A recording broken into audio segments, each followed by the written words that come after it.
shooting લઈ લે પણ કઈ હાલ તું હા લઈ લીધું ભાઈ અરે ફરિયાને લેવા દે હા આ બાજુ લઈ લો સાહેબ આવી ગયું કાંઈ કરવાનું નથી ભાઈ એને ઉભો રહેજો વાડી માયો કાંઈ ક્યાં કાંઈ ભાંગે જો અહીંથી આમ આવી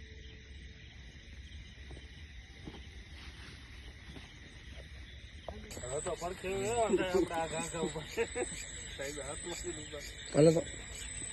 કરો તો હાલે મોઢું નાખ હાલે કરો તો શૂટિંગ નો લીધું જગ્યા આપણે કરી કો આવી ગયો લઈ લેવા નથી તને અહીંયા કઈ નો કહું છું કઈ લેજે ફોન દેજો ફોન દેજો શૂટિંગ લઈ લેજો તાને ઘરધણીને લઈ લે કાંઈ આટલું થાય છે બરાબર હાલ હે કોણ શૂટિંગ ચાલુ હતું મારે ઓર્ડર આવ્યો છે ને શૂટિંગ નો અહીંયા વાડિયા છે બહુ સારું અહીંયા વાડિયા છે પારિયાની હા કોથરામ નાખ્યું છે કોથરામ પૂર્યું કોથરામાં કરું બંધ હવે અત્યારે